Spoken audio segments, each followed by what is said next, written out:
오늘은 무너진 성벽을 재건하라. 두 번째 하나님 말씀 보는 시간입니다. 수요일 날 첫 번째 말씀을 봤습니다. 오랜만에 우리가 느헤미야서를 같이 보게 됐는데요. 느헤미야서는 여러분 아시는 것처럼 때는 주전 445년 무렵입니다.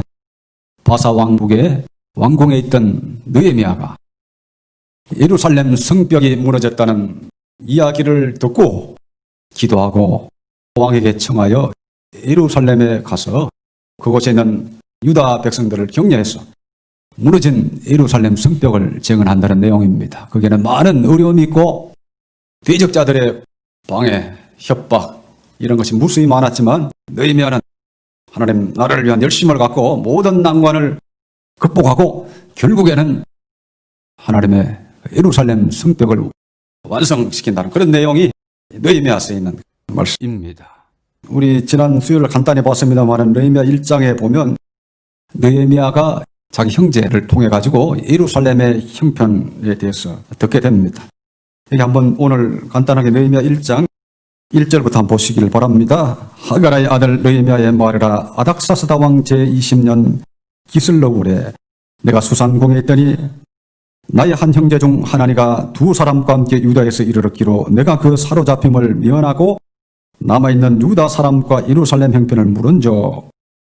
3절 말씀을 한번 읽어보시기 바랍니다. 시작. 저희가 내게 이르되 사로잡힘을 면하고 남은 자가 그 도에서 큰 환난을 만나고 능욕을 받으며 예루살렘 성은 회파되고 성문들은 소화되었다 하는지라. 예, 느헤미야는 이 당시 바사 왕궁의 왕의 술관원에 술 맡은 관원이라 그러면 아마도 왕에게 올리는 술을 점검하고 체크하고 술 속에 혹시나 독이 들어있지 않느냐 이런 걸 총관리하는 중요한 직책으로 보입니다. 그래서 왕하고 자주 얼굴을 맞대보는 그런 아주 높은 위치에 있었습니다. 오늘날로 말하면 대통령 경호실장하고 비슷한 왕의 안전을 책임지는 그 정도의 위치에 올랐습니다. 그런 수준에 있었는데 뒤에도 전반적으로 나옵니다만 이 느헤미야는 인간됨이 왕의 신임을 받을 정도로 기본 소양이 괜찮았던 걸로 보입니다. 2장에 오늘 잠깐 보셨습니다만은 느헤미야가 왕에게 자기의 근심을 이야기하니까 왕이 그 자리에서 허락을 하잖아요. 이 왕이 느헤미야가 하는 말이라고 하면 주로 다 들어줄 정도로 신임을 받는 평상시 기초 소양이 아주 좋았던 그런 사람 같아요. 이 사람이 바사 왕궁의 높은 직책의 관리로 자기로서는 전혀 부족함이 없이 살 수 있는 그런 형편에 있었는데 자기는 이 바사 왕궁 있게 된 이유는 여러분 아시죠? 주전 587년에 이스라엘 백성이 바벨론에게 멸망하고 많은 귀인들이 글로 끌려갔습니다. 그 이후에 바벨론이 멸망하고 페르시아 바사 왕국이 이제 들어서게 됐습니다. 그래서 이 이방의 지금 나라의 고위직까지 올랐던 이 느헤미야가 자기 고국, 특별히 예루살렘이 걱정이 되는 거예요. 그래서 예루살렘 형편을 물었습니다. 물어보니까 형편없이 지금 예루살렘 성이 회파되고 성문들은 다 불이 타가지고 이게 뭐 말할 수 없는 위급한 아주 초라한 황폐한 상황에 있다는 이야기를 다 듣습니다. 그리고는 여러분들 수요일날 보셨습니다만 느헤미야는 이걸 놓고 얼마나 가슴 아파했는지 그 내용이 4절, 5절은 또 이런 거 읽어보시기 바랍니다. 시작. 내가 이 말을 듣고 앉아서 울고 수일 동안 슬퍼하며 하늘의 하나님 앞에 금식하며 기도하여 가로되 하늘의 하나님 여호와 크고 두려우신 하나님이여 주를 사랑하고 주의 계명을 지키는 자에게 언약을 지키시며 긍휼을 베푸시는 주여 간구하나이다. 예, 종이 주의 종 이스라엘 자손을 위하여 주야로 기도하며. 그러니까 이 느헤미야는 자기는 전혀 뭐 살 걱정 없는 사람이지만 이스라엘 백성, 이스라엘 나라, 예루살렘을 생각할 때 가슴에 안타까운 마음이 생겼어요.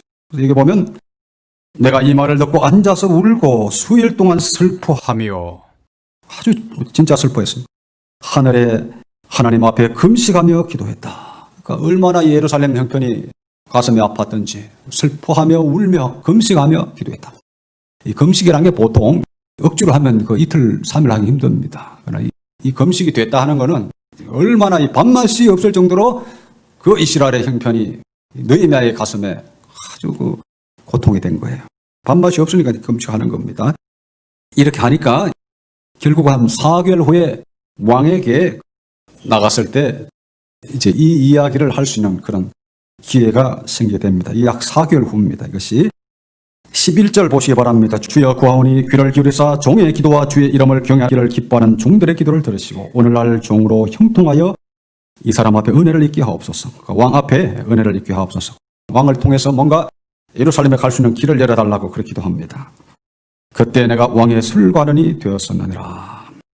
그래서 오늘 2장 1절부터 보면 여러분 잘 아시는 그런 내용입니다. 여러분 아락사스도 왕 20년 니산월에 왕의 앞에 술이 있기로 내가 들어 왕에게 드렸는데 이전에는 내가 왕의 앞에서 수색이 없었더니 왕이 내게 이르시되 내가 병이 없거늘 어찌하여 얼굴에 수색이 있느냐 이는 필연 내 마음에 근심이 있음이로다. 그때 내가 크게 두려워했다 그랬습니다.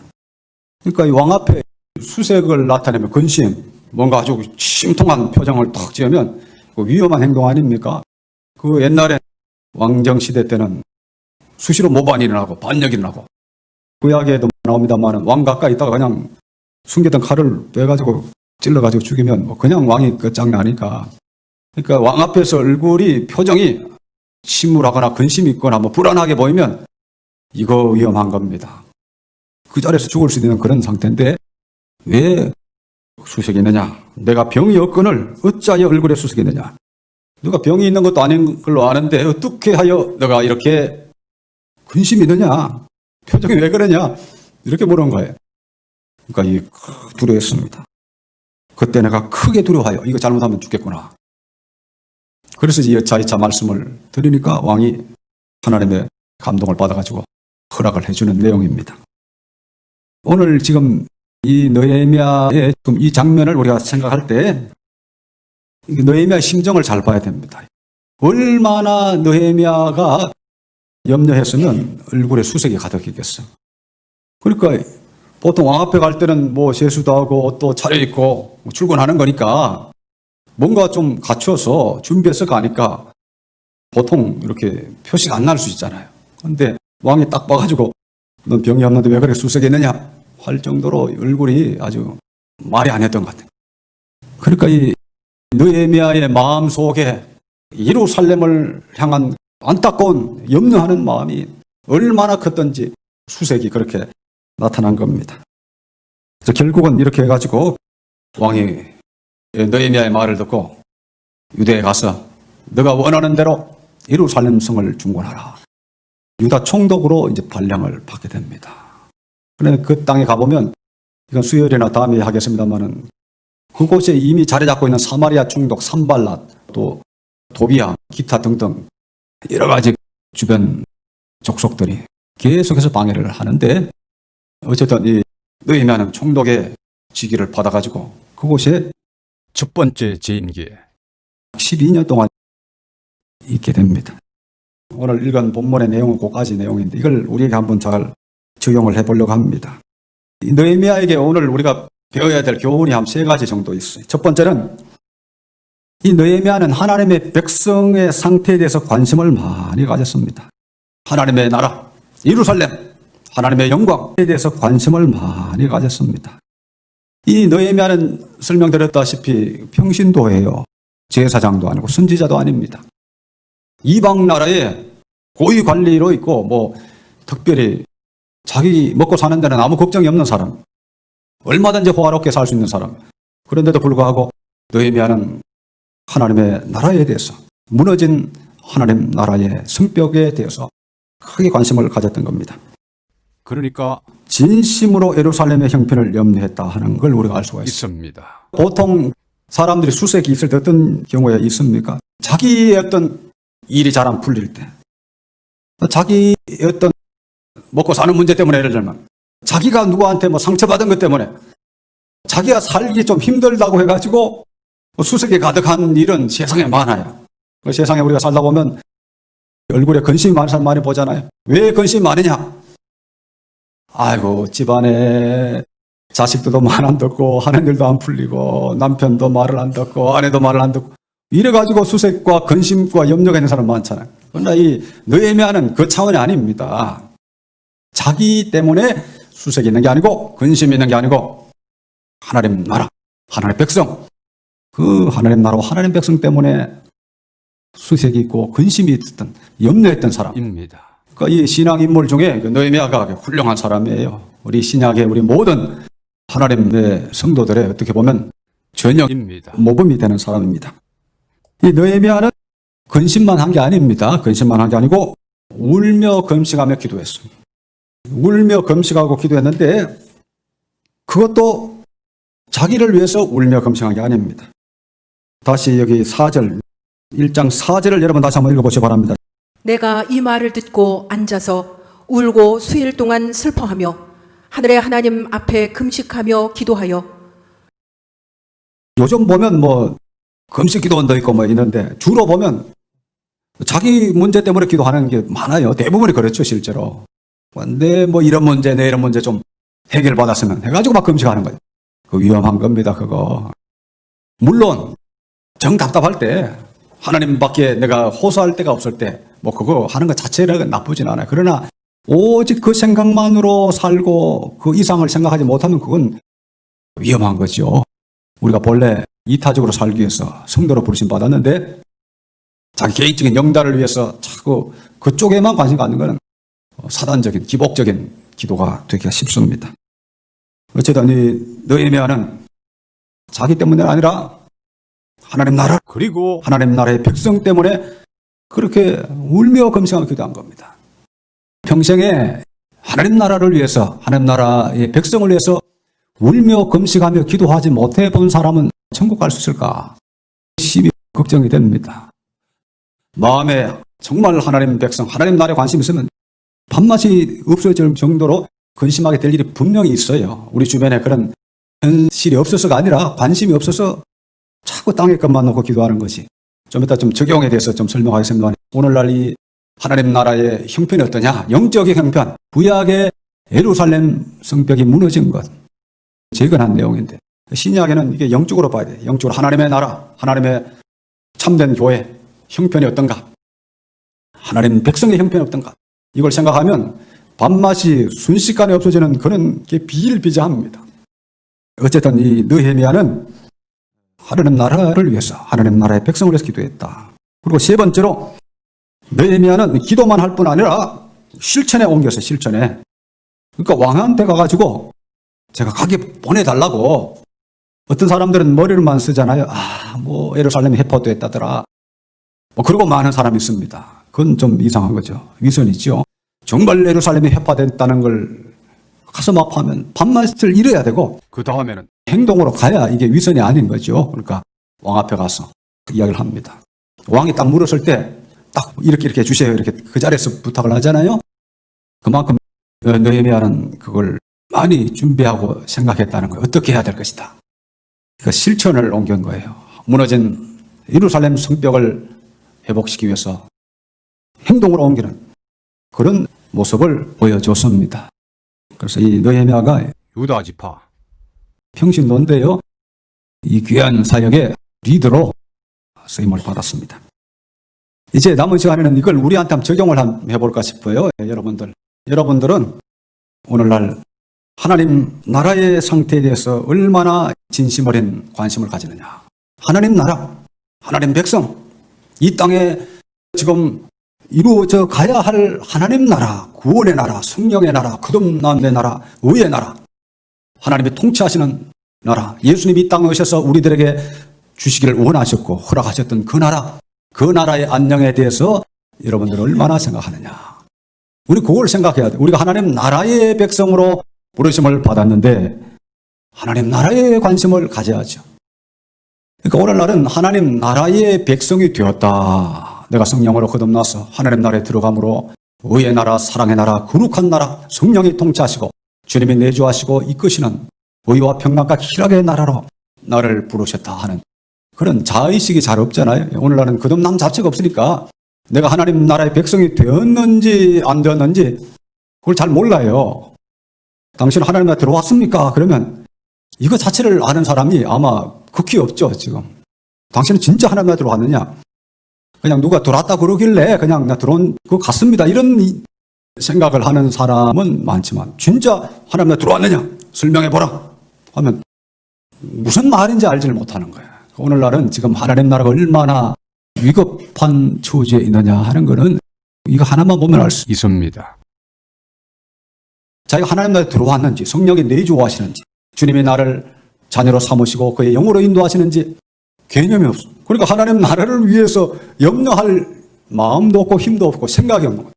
온통 기껏 기도하는 거야. 그냥 자기 일신의 복을 위해서 기도하니까 이것이 오늘날 2011년 대한민국 또 전 세계의 하나님 나라의 모습이에요.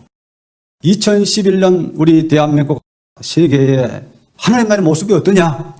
지금 금방 말씀드린 것처럼 교회를 안 다니는 사람은 당연히 하나님 나라에 조금도 관심이 없고, 교회를 다니는 사람도 내가 하나님 나라에 들어왔는지조차 모르니 성벽이 완전히 회파된 거죠. 그리고 이 무너진 하나님 나라를 어떻게 세울까? 그 생각은 아예 못하니, 이것을 생각을 못하는 수준이 약간의 수준이 아니라 전 세계적 수준으로 거의 조금도 못하는 사람들로 가득 차 있잖아요.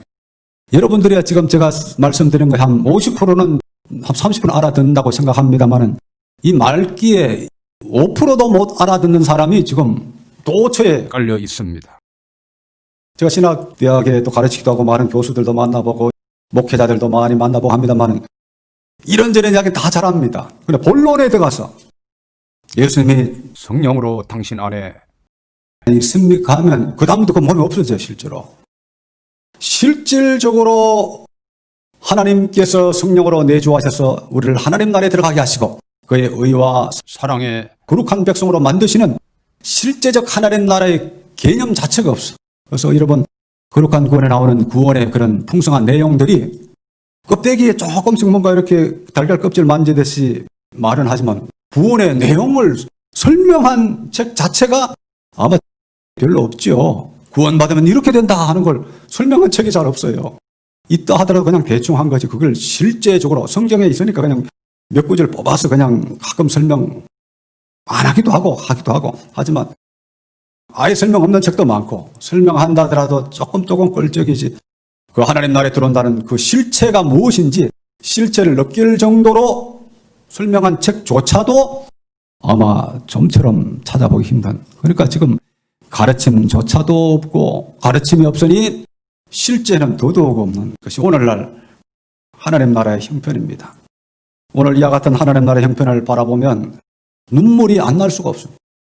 저는 고등학교 1학년 때 복음을 처음 듣고 산에 가서 기도해서 성령을 받았습니다. 성령을 받고 이제 마을에 내려와서 그 동네 교회, 크다는 붉은 벽돌의 교회 가서 그것도 교회 생활을 시작하게 됐습니다만, 그때부터 지금까지 비슷해요, 느낌이. 이들 중에 하나님 나라의 복음을 아는 자가 누구냐? 하나님 나라에 들어간 자가 누구냐? 실제로 성령을 받고 시대를 보니까 이거야, 가슴을 치고 또 쳐도 끝이 없는 이 시대에 내가 살게 됐구나. 여러분, 성령 받고 세상을 보세요. 거듭나지 못한 사람, 하나님 만나지 못한 사람, 하나님 나라에 들어가지 못한 사람, 그래서 여전히 마귀의 포로가 된 사람, 세상을 쫓고 마귀를 쫓고 하나님의 영광을 알지 못하고 영적으로 곰핍한 상태로 살아가는, 그것이 오늘날 현대의 크리스찬의 실제 모습이잖아요. 내 속에 주님 계시니 나는 늘 즐겁고 기쁘고 늘 거룩함과 의와 사랑이 생수의 강처럼 넘친다. 이런 사람 잘 없잖아요. 그렇게 말을 하면 늘 이야기합니다만은 미친 듯이 사방에서 돌을 던지는 달려오는 게 오히려 이 세상에, 내가 예수님의 보혈로 사함받고 성령의 내주를 받으니 내가 이제는 세상을 이기는 사람이 됐노라 하면 막 돌이 막 날아오는데, 이 돌이 불신자들의 돌이 아니라 교회 다니는 사람들이 돌을 던지는 것입니다. 나중에 수요일이나 나중에 보겠습니다만은 실제로 그 느헤미야가 예루살렘에 가니까, 유대 땅에 가니까 대적들이 많아. 산발랏이나 도비야, 이 사람들이 모압 족속, 암몬 족속들이에요. 결국은 모압, 암몬 족속은 롯의 후손들이에요. 그러니까 이스라엘 원수가 됐죠. 지금도 팔레스타인에 가면 다 롯의 후손 또 이스마엘의 후손, 아브라함의 참 아들 이삭 말고 종을 통해서 난 이스마엘 후손들이 지금도 팔레스타인과 아랍 국가가 돼가지고 이스라엘과 철천지원수로 싸우잖아요. 그처럼 이때도 그런 일이 똑같이 벌어졌습니다. 그래서 오히려 이방의 아닥사스다 왕은 가서 너의 소원대로 너의 하나님의 성벽을 재건하라. 내가 이러이러한 도움을 주리라. 여러 가지 물건, 그 살림 감독 아삽도 나오고 여러 가지 도움을 많이 줍니다. 그러니까 이방의 왕 아닥사스다 왕은 느헤미야의 청을 받아서 모든 편의를 다 제공하였죠. 그러나 실질적으로 보면 그 땅에 있는 자들, 사마리아에 있던 사람들, 이 사람들이 철천지 원수가 돼가지고 끝까지 방해하는 내용이 나옵니다. 오늘날도 이 산발랏이나 도비아 이런 사람은 육에 속한 크리스찬을 말합니다. 이런 사람들, 결국은 이런 사람들이 철천지 원수예요. 지난번에 우리 빌립보서 3장 봤죠? 내가 지금도 눈물을 흘리며 말하노니 많은 사람이 십자가의 원수를 행한다. 육에 속한 사람. 갈라디아서에 보면 이스마엘과 이삭을 설명하면서 그때 육체를 따르는 자가 성령을 따르는 자를 핍박한 것 같이 지금도 육체에 속한 자들이 성령을 따라 사는 자를 핍박한다. 이런 말씀이 있어요. 그거 한번 볼까요? 그거는 갈라디아서를 한번 찾아보시기 바랍니다. 갈라디아서 4장 이삭과 이스마엘, 지금은 육체적으로 팔레스타인 사람들과 그리고 아랍 국가들이 이스라엘 백성과 과 싸우는 것처럼 지금 영적으로 어떤 걸 예표하느냐. 갈라디아 4장 28절, 29절 두 절 말씀 여러분 읽어보시기 바랍니다. 형제들아 너희는 이삭과 같이 약속의 자녀라. 그러나 그때에 육체를 따라 난 자가 성령을 따라 난 자를 핍박한 것 같이 이제도 그러하도다. 여기 나오죠? 그때 육체를 따라 난 자가 성령을 따라 난 자를 핍박한 것 같이. 그때 하갈 그의 아들 이스마엘이 이삭을 괴롭혔습니다. 그처럼 육체를 따라 난 자가 성령을 따라 난 자를 핍박한 것 같이 이제도 그러하다. 여러분, 이게 지금 모든 교회 시대의 그 현실이에요, 현실. 그러니까 이방의 왕들도 수시로 하나님의 나라 교회를 공격하죠. 바벨론은 예루살렘을 멸망시켰습니까? 그러나 가끔씩 이방의 왕들이 하나님의 감동을 받아가지고 호의를 베풀기도 합니다. 그런데 이 지금 육체를 따라 난 자, 거짓 그리스도인을 말하면 세속적 그리스도인, 배도한 교회. 얼마 전에 우리 지난주까지 요한계시록을 보셨는데 요한계시록 17장, 18장은 엄녀의 심판이 나옵니다. 배도한 교회, 세속화된 교회, 성령이 없는 크리스찬, 거짓 형제들은 쉴 줄을 못하고 끝없이 공격하고 죽이는 거예요.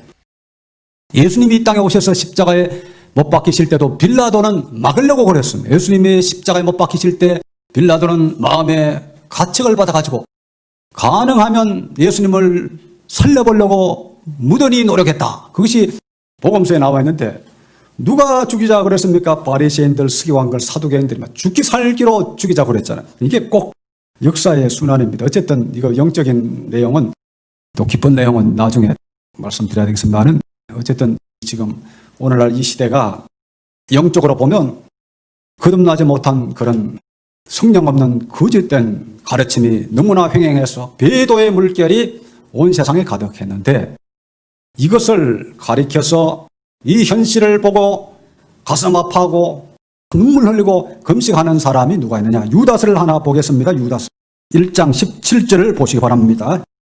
사랑하는 자들아 너희는 우리 주 예수 그리스도의 사도들의 미리 한 말을 기억하라. 그들이 너희에게 말하기를 마지막 때에 자기의 경건치 않은 정욕대로 행하며 기롱하는 자들이 있으라 하였나니. 19절 20절 두 절 읽어보시기 바랍니다. 이 사람들은 당을 짓는 자며 육에 속한 자며 성령은 없는 자니라. 사랑하는 자들아 너희는 너희의 지극히 거룩한 믿음 위에 자기를 건축하며 성령으로 기도하며. 21절 시작. 하나님의 사랑 안에서 자기를 지키며 영생에 이르도록 우리 주 예수 그리스도의 긍휼을 기다리라. 여기 말세 자기의 경건치 않은 정욕대로 행하며 기롱하는 자들, 이게 불신자를 말하는 게 아니에요. 여기 특별히 불신자는 별로 많이 언급 안 합니다, 성경에. 그거야 논의할 가치가 없다고 보시는 거예요. 논의할 게 뭐 있습니까? 하나님을 아예 인정도 않고 섬기고자도 않는데 하나님이 하실 말씀도 없어요, 불신자들에 대해서는. 불신자들은 별로 성경에 그렇게 논의의 대상이 안 됩니다. 여기 보면 19절 보면 이 사람들은 당을 짓는 자며, 나쁜 당을 짓는 거죠. 세속적 당. 육에 속한 자며 성령은 없는 자다. 육에 속한 자는 지금 거짓 그리스도인을 말하는데 누가 거짓 그리스도인이냐? 성령이 없는 사람, 성령이 없는 사람. 간단합니다. 성경은 너무 쉬워. 사실은 성령이 없는 사람은 거짓 그리스도인이죠. 쭉정이, 알곡과 쭉정이. 예수님이 알곡과 쭉정이, 좋은 고기, 못된 고기 이런 비유를 많이 말씀하시는데 알곡과 쭉정이에 대한 이야기는 주일학교를 조금만 다녀도 다 압니다. 성경을 조금만 읽어도. 그럼 쭉정이가 뭐냐?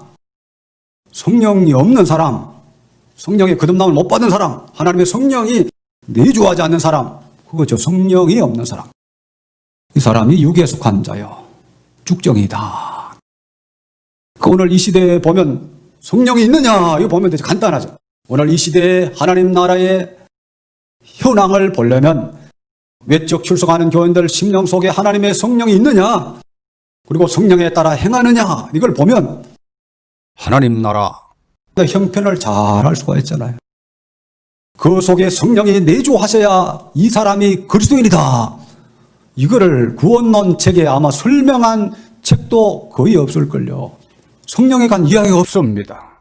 성령이 내주하셔야 된다는 걸 말하지도 않고 어떻게 해야 진짜 성령이 내주하시느냐 방법을 말해준 책도 거의 없습니다. 관심이 없습니다. 여러분 사형리 같은 것처럼 5분만 설명해주고 구원받았다 이러잖아요. 이 사람이 회개했는지 성령으로 거듭났는지 거룩한 삶을 살 새로운 마음을 받았는지 관심도 없이 그냥 구원받았다. 어떤 사람은 교회 나옵니까? 구원받았다. 이런 게 오늘날 거의 대부분 대한민국과 전 세계의 현실, 아예 그런 말조차도 안 하는 곳이 더 많죠, 사실은. 구원에 대한 언급도 안 하죠, 대부분.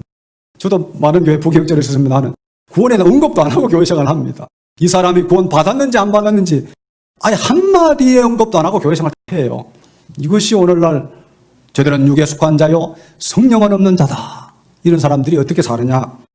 자기 정욕대로 산다는 거예요. 자기 욕심대로. 성령이 없으니까 마귀가 준 정욕대로 사는 거예요. 성령의 내주가 없고 그러니 성령의 음성을 듣고 살아가지를 못합니다. 자기의 정욕, 욕심 거듭나지 못한 상태로 자기 부인이 되지 않은 상태로 옛사람을 십자가에 못 박아 본 적이 없기 때문에 그냥 살아갑니다. 오늘날 자기를 부인하여야 천국 간다. 아마 이것이 구원론 책에 적혀있는 책은 거의 없을 것입니다. 예수님은 자기를 부인하고 옛사람을 십자가에 그 정과 욕심 가게 못 박지 않으면 아무도 그리스도의 사람이 될 수 없다. 갈라디아서 5장 24절. 그리고 수많은 구절 말씀했지만 자기 부인이 되어야지. 옛사람이 십자가에 못 박혀야 구원받는다. 아마 여기 한 번도 못 들어보셨을 거예요, 대부분. 그러니까 오늘날 여전히 정욕에 따라 살고 성령이 내주하실 수가 없는 그런 상태로 살아가는 게 오늘 이 현실입니다.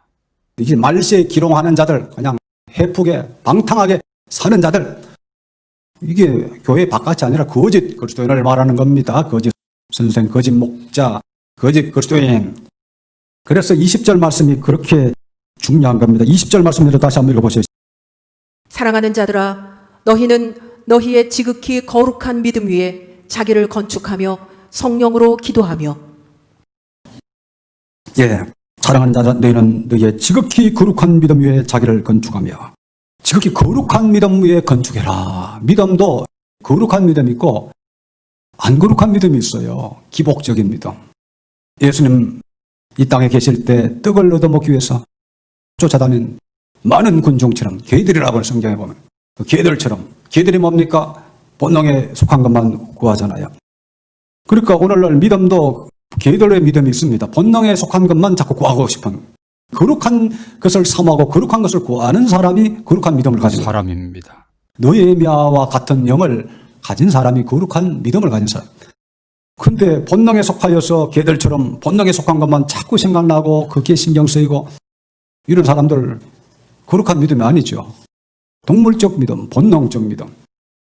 오늘 전 세계가 개들의 믿음을 갖고 있습니다. 우리 거룩한 건 제일 첫 페이지에 제가 넣었습니다만, 너는 지극히 거룩한 믿음의 자기를 건축하라. 지극히 거룩한 믿음의 자기를 건축해야 천국에 간다. 그걸 아마 설명한 책도 아마 잘 없을 것입니다. 것입니다. 실질적으로 오늘날 형편이 그러하다는 것을 오늘 냉철하게 우리가 생각해야 된다 하는 그런 취지에서 좀 말씀을 드렸어요. 그러니까 오늘날 하나님 나라의 형편, 하나님 백성의 형편을 보고 느헤미야처럼 자기 문제 때문이 아니라 하나님의 백성의 형편을 보고 나는 얼마나 눈물 흘리며 밤낮을 잃고 기도했느냐. 그게 없으면 거룩한 믿음이 없는 거죠. 정말 영혼들 사랑하면 그렇게 기도하게 되어 있다.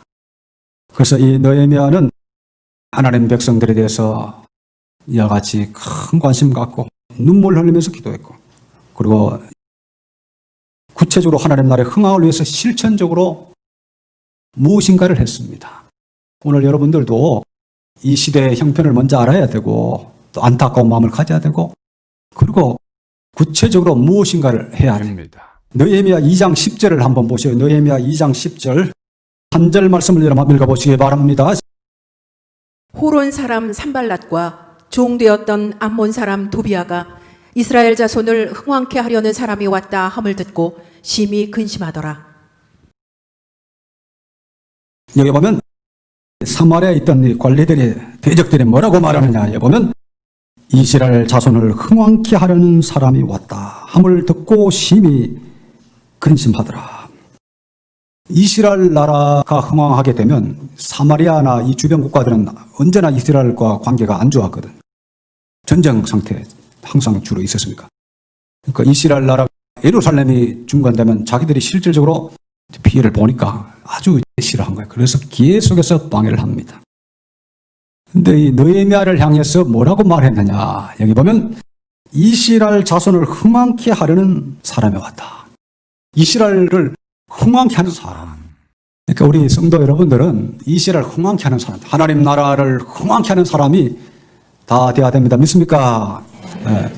하나님 나라를 흥왕케 하는, 진정한 하나님 백성들을 흥왕케 하는 그런 사람이 돼야 돼요. 하나님 백성들, 우리가 성경에 보면 거룩한 권에 넣습니다만, 우리가 거듭난 가장 큰 징표 중 하나가 우리가 형제를 사랑함으로 우리가 사망에서 옮겨 생명으로 들어간 걸 안다. 이걸 자주 요한 1서에 말씀하셨습니다. 하셨습니다. 우리가 형제를 사랑함으로 사망에서 옮겨 생명으로 들어간 걸 안다.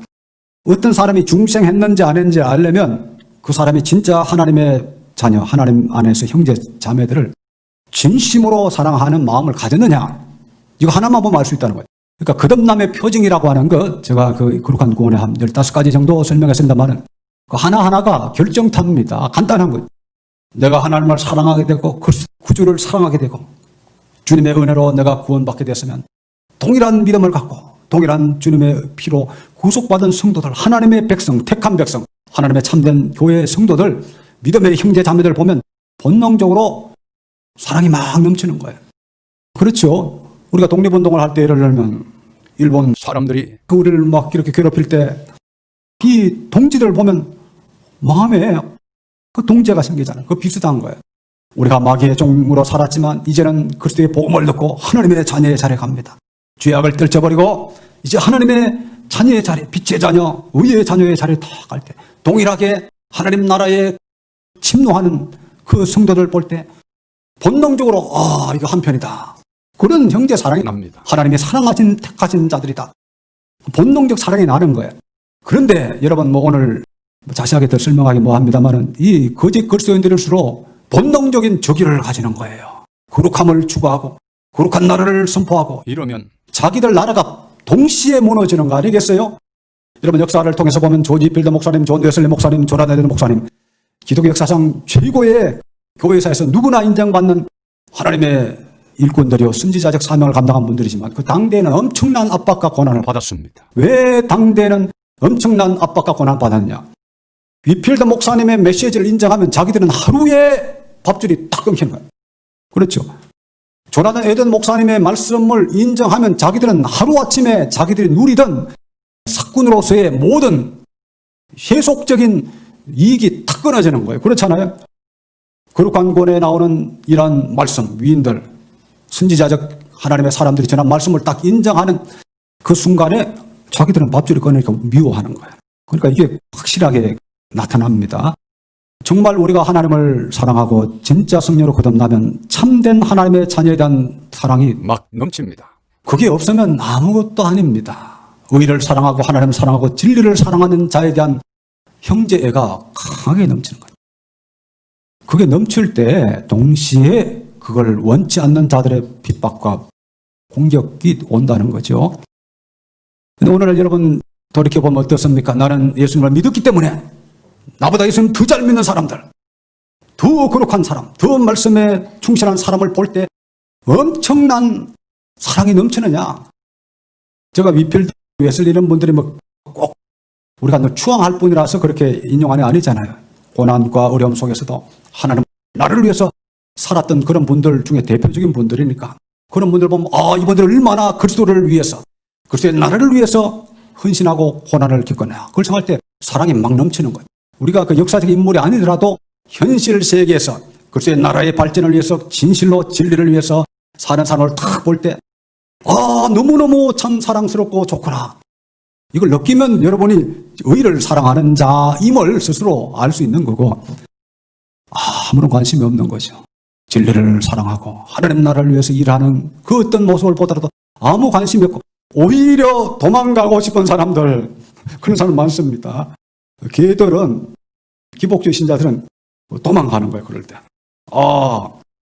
거룩한 하나님 나라, 그리스도의 명예, 그걸 위해서 우리가 살자 그러면 진짜 하나님의 사랑을 입은 성도라면 그걸 당연히 좋아하는데 문제는 오늘날 그것을 좋아하는 사람이 별로 없다는 겁니다. 그렇죠? 오늘날은 실제로 우리 홈페이지에 올렸습니다만 복음주의 대각성연합회 지난주에 제가 오랜만에 오랫동안 기도한 내용을 올렸는데 여러분 대부분 읽어보신 줄 아는데 오늘날은 지금 여러분 제가 교회사를 전공했습니다만 2000년 교회사에 가장 존경받는 우리 개신교 기독교 목사님 하면 조나는 에도 조지필, 존 웨슬 이런 분들이 이구동성으로 그건 의의가 없습니다. 거의 다 그렇게 인정합니다. 그런데 실제로 오늘날 그와 같은 분들의 삶을 또 메시지를 본받아 살아라 그러면 그렇게 하고 싶지는 않아 하거든요. 오늘날 이 시대가 지금 얼마나 하나님의 진리에서 점점 멀어져 가고 있느냐. 형제 사랑 하나만 해도 너무나 받아들이기 벅찬 내용인데 형제 사랑에 근거한 헌신을 설교하니 여러분 중에 얼마나 알아들을까 그런 생각이 듭니다. 나는 형제 사랑도 안 되는데요. 그런 사람한테는 별 설교가 효과가 없겠죠. 형제 사랑은 기본이요. 거기다가 환난당한 형제들 볼 때 끝없는 근심과 염려와 기도가 자발적으로 튀어나와야 이 사람이 거듭난 사람입니다. 느헤미야 정도 되면 천국에서 가장 작은 자입니다. 이 사람이 예수님 말씀에 여자가 낳은 자 중에 세례 요한보다 큰 이가 일어남이 없도다. 그러나 중국에서는 극히 작은 자도 저보다 크다. 마태복음 11장에 그렇게 말씀하셨는데 느헤미야보다 세례 요한이 더 위대하다고 그랬어요. 그러나 세례 요한도 하나님 나라에서는 가장 작은 자보다도 작다. 그러니까 예수님의 보혈과 성령의 은총으로 거듭난 사람은 적어도 최소한의 거듭난 사람도 세례 요한보다 위대하다. 이 말씀을 예수님이 주신 거예요. 느헤미야는 하나님 나라의 백성의 서열에 보면 가장 말단에도 못 미치는 사람. 그것이 이 형제 사랑, 하나님 나라를 위한 거룩한 믿음이죠. 이 느헤미야는 성령의 감동으로 그렇게 했습니다만 지금 우리는 그 성령께서 직접 내주하시고 거룩한 하나님의 형상을 이루게 하시고 새 영과 새 마음으로 주를 닮아 살 수 있는 힘을 주시는 거예요. 그러니까 지금 오늘 여러분들이 느헤미야의 정신보다 떨어졌다 하면 구원 못 받은 겁니다. 느헤미야 같은 그런 정신이 없으면 구원 못 받은 거죠. 나는 정말 형제 사랑했는가? 하나님 나라의 백성에 대한 안타까움이 있는가? 이런 걸 잘 생각하고 구체적으로 성을 어떻게 샀느냐? 그건 이제 뒷장에 나오는데 아주 흥미진진합니다. 어떻게 무너진 하나님의 재단을 하나님의 성벽을 사네. 하나님께서 그걸 어떻게 사을지 청사진을 다 주셨습니다. 우리 교회 주보 일면에 보면 교회 비전 다 있는데 나중에 그건 설명해야 되겠습니다. 그대로만 성을 쭉 쌓으면 원수들이 침공하지 못할 성을 쌓을 수 있는 청사진은 다 갖고 있습니다. 오늘 여러분들이 중요한 것은 나는 정말 하나님 나라에 대한 열심, 하나님 백성에 대한 안타까운 마음이 있는가? 나는 이 무너진 성 쌓기를 위해서 나는 무엇을 하느냐? 무엇을 할 수 있는가? 그걸 생각하고 열심히 하셔가지고 우리 감사교회 여러분들 얼마 있지 않아가지고 하나님이 은혜를 주시면 하나님의 선하신 도움이 있으면 이렇게 될 겁니다. 믿습니까? 완성이 됩니다. 뒤에 보면 하나님이 이루셨기에 대적들이 다 두려워하여 스스로 낙담하였다. 이런 말씀이 있습니다. 그날이 되기까지 열심히 기도하시는 노력하시는 여러분 되시기를 축원합니다.